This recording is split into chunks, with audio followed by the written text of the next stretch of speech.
Hair style master అంట, రెండోది food style master అంట, మూడోది నెయిల్ స్టైల్ మాస్టర్ అంట.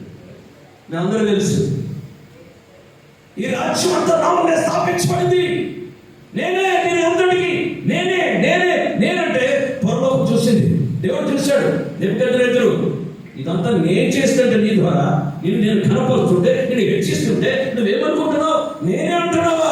చూడు, మొట్టమొదటి నీ హెయిర్ స్టైల్ మార్చేస్తాను. రాజు రోజు డబ్బు షాంపుతో స్నానం చేసి ఆయన ఆఖరికి అడవిలోకి వెళ్ళి మంచు పడతా ఉంటే స్నానం అనేది ఏమీ లేదు. ఎలా అయింది? పక్షిరాజు ఈటలాగా అయిపోయిందండి. అందుకోసం నేను అని ఎప్పుడైనా వచ్చినట్టే మొట్టమొదటి హెయిర్ స్టైల్ మారుతాడు. Hair style. రెండోది ఫుడ్ స్టైల్. చక్కగా రాజుగారి ఇంట్లో మటన్ బిర్యానీ ఉంటుంది, చికెన్ బిర్యానీ ఉంటుంది, కావాల్సిన చిటికేసి అంతా వచ్చేస్తుంది. కానీ అక్కడికి వెళ్ళి గడ్డి తినిపించేది. Food style మార్చేస్తాడు. మొట్టమొదటి హెయిర్ స్టైల్ మార్చేస్తాడు, తర్వాత ఫుడ్ స్టైల్ మార్చేస్తాడు, తర్వాత నేనికి కటింగ్ ఏమి లేదు, గోరుకి పక్షిరాజు గోరులాగా అయిపోయింది. అందుకోసం చాలా చేస్తారు. నేను అన్నది మనసులో వచ్చింది అంటే ఖచ్చితంగా దేవుడి స్టైల్ మార్చేస్తాడు. అందుకోసం ప్రాఫిట్ స్వామి ఏం చెప్పాడంటే, రాజు ఉన్నాడు అక్కడ, అందరూ ఉన్నారు, కృతజ్ఞత కలిగి ఉన్నాడు. సో బిషప్ కౌన్సిల్ గా ఇక్కడ ఉన్న మనం మన కుటుంబంలో దేవుడు అసలు ఈ రోజు బ్రతుకుంటానికే దేవుడు ఇచ్చిన సమయం. ఆ మధ్యకాలంలో హాస్పిటల్ అడ్మిట్ అయితే ఒక ఇంజక్షన్ ఇచ్చింది, నా కడుపు నొప్పి అంటే అది రియాక్షన్ అయిపోయి బీపీ 30% వచ్చింది. అయితే మా పిల్లలు పిలిచి, మీ డాడీ 30% వచ్చింది బీపీ అని చెప్పాడు. మరి ఏమైంది? ఇక 40 నిమిషాలు అయింది. ఏంటంటే బ్రతుకున్నారో చచ్చిపోయారంటే ఏమంటాడంటే, ప్రయత్నం చేస్తున్నాడు. ఈరోజు సిపిఆర్ చేసి అన్ని చేసి డాక్టర్ పరిగెత్తుకుని వచ్చి థియేటర్ ఇచ్చి, సార్ మళ్ళీ రిస్టోర్ అయింది అని చెప్పాడు. అలాగే మళ్ళీ తిరిగి దేవుడు తీసుకొచ్చాడు. కాబట్టి ఏంటంటే అసలు దేవుడు ఎందుకంటే అంత కృతజ్ఞత ఉండాలి, మనిషి కృతజ్ఞత ఉండాలి. ఇప్పుడు హెయిర్ నేను ఎంత చెప్తాను, ఈ హెయిర్ ఎవరు ఇచ్చారంటే దేవుడే, అవునా? తర్వాత ఈ ఎవ్రీ పార్ట్ మన లోపలంతా బాడీ శరీరం అంతా ఎంతోమంది డాక్టర్లు పనిచేసి వస్తుంది. అది అన్నింటికీ ట్యాంక్స్ చెప్పాలంట. 450 రకాల టేస్ట్లు ఉన్నాయి, చెవులు సౌండ్ సిస్టమ్ ఉంది, అవునా? లోపలేమో మోటార్ పెట్టాడు దేవుడు, నిమిషానికి 72 సార్లు కొట్టుకోమని. చూడండి, ఏం ఆలోచన చేస్తే ఈ మధ్యకాలంలో అసలు ఏం పెట్టి ట్యాంక్స్ ఇస్తారు ఎవరైనా? ఒక వెంట్రుకే 700 పెట్టుకోవాలండి. ఎంత? మా బంధువు పెట్టుకున్నాడు, ₹1,00,000 అయింది. అంటే ఏంటంటే దేవుడికి కావాల్సిన కృతజ్ఞత.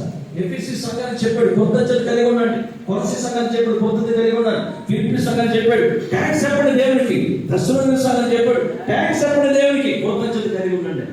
కాబట్టి కృతజ్ఞత కలిగి ఉంటే యాటిట్యూడ్ మారుతుంది, లేకపోతే గర్విష్ట అయిపోతాడు. రెండోది కృతజ్ఞత ఉంటే విశ్వాసం లెవెల్ పెరుగుతుంది. దేవుడి స్తోత్రం, హల్లెలూయా. విశ్వాసం లెవెల్ పెరుగుతుంది. నీ విశ్వాసం గొప్పగా ఉంటే నీ సమస్య చిన్న ఉంటుంది, నీ విశ్వాసం తగ్గిపోతుంటే నీకున్న చిన్న సమస్య పెద్దగా కనబడుతుంటుంది. చూడండి, సౌలు గొర్రెల దృష్టి భయపడిపోతున్నాడు, కానీ దావీదు చిన్నవాడే, పశువులు కాసుకున్నాడే, నేను చేస్తాను యుద్ధం అన్నాడు. నువ్వెలా చేస్తావు యుద్ధం? చిన్నవాడివి, యుద్ధం నీకు తెలియదు, యుద్ధ భాష నీకు తెలియదు, ఎలా చేస్తావు యుద్ధం అని చెప్తే, ఒకప్పుడు నా తండ్రి మందాన్ని మేపుతా ఉంటే ఒక సింహం వచ్చింది, ఎలిగబట్టి వచ్చింది, గొర్రెపల్లి తీసుకుని వెళ్ళిపోతుంటే పరిగెత్తుకొని వెళ్ళాను. సింహం నోట్లోంచి, ఎలిగబట్టి నోట్లోంచి నా గొర్రెపల్లి విడిపించుకున్నాను, అది నా మీద రాగా దాన్ని చంపేశాను అంటాడు. ఎలా చంపానో తెలుసా నీకు? ఎలా చంపాలో తెలుసు అంటే, గొర్రెపిల్ల నోటిలో నుంచి సింహం నోటి ఎలిగబట్టి నోటి నుంచి రక్షించుకోవడానికి, విడిపించడానికి, దాన్ని చంపడానికి సహాయం చేసిన నా దేవుడని చెప్పవా, ఈ గొర్రెను కూడా చంపడానికి సహాయం చేస్తాడు దేవుడితో. హల్లెలూయా.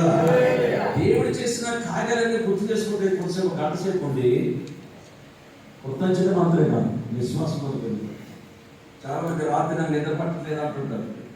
నిద్ర పట్టడం ఒక పని చేయాలి, దేవుడు చేసిన మేలన్నీ కూడా గుర్తు చేసుకొని మోకరిస్తే రాదు, అప్పుడు భయం నిరీక్షణ మారిపోతుంది. దేవుడితో హల్లెలూయా, హల్లెలూయా. కాబట్టి నేను ప్రార్థన చేసి వదిలిపెట్ట ఉపదేశం కూడా చేస్తాను మీకు అని చెప్పి దేవుడు చేసిన కార్యాలను గుర్తు చేసుకోండి. సంవత్సరం అంతా దేవుడు ఎన్ని కార్యాలు చేశాడో అన్ని గుర్తు చేసుకొని ఎక్కువ దేవుడికి థ్యాంక్స్ చెప్తూ ఉంటే ఏం కావాలో దేవుడు మిగిలిన ధ్యానం చేస్తాడు. రెండో విషయం గాడ్లీనెస్, దైవభక్తి. సో గాడ్లీనెస్ అనేది ఇంపార్టెంట్ అని చెప్పాడు. అందుకే అపోస్తలుడైన పౌలు తిమోతికి లెటర్ రాసి శరీర సంబంధమైన సాధన కొంచెం మట్టుకి అది ప్రయోజనం కానీ దైవభక్తి ఎప్పుడు చెబుతున్నానో రాబోయే చెబుతున్నానో అన్ని విషయాల్లో కూడా గాడ్లీనెస్ అనేది యూస్ఫుల్ అన్నాడు. ఒకటి తిమోతి పత్రిక 4:7-9 ఉంటుంది. ముసలి చదువు విడిచిపెట్టి రక్షణకు సంబంధమైన విషయాలు నీ నోట్లోంచి రానివ్వద్దు. నీ నోట్లోంచి రక్షణకి పరలోకానికి విశ్వాసానికి సంబంధం లేని విషయాన్ని రానివ్వద్దని రాశాడు. ఎందుకంటే ఆ ఎఫెసీ సంఘం అలాంటి విషయాన్ని వచ్చేసి నోట్లోంచి చాలా జాగ్రత్తగా మాట్లాడమని చెప్పాడు. చాలా జాగ్రత్తగా నోట్లోంచి మాట్లాడాడు. కాబట్టి ముసల్మాన్ వచ్చేటంటే రక్షణ సంబంధమైన విషయాలు అన్ని విడిచిపెట్టి సత్యానికి సంబంధమైన విషయాలు విడిచిపెట్టి గాడ్లీనెస్ విషయంలో దైవ విషయంలో నీవే ఎక్సర్సైజ్ చేసుకో. శరీర సంబంధమైన సాధనం కొంచెం మట్టుగా నీకు ప్రయోజనకరము. Body exercise is useful something, but godliness దైవభక్తిని నువ్వు సాధన చేయి. తిమోతి ఫస్ట్ బిషప్ ఆయన ఎఫెసీ సంఘానికి. దేవుని స్తోత్రం హల్లెలూయా. ఫస్ట్ బిషప్ ఎవరంటే తిమోతి ఎఫెసీ సంఘానికి.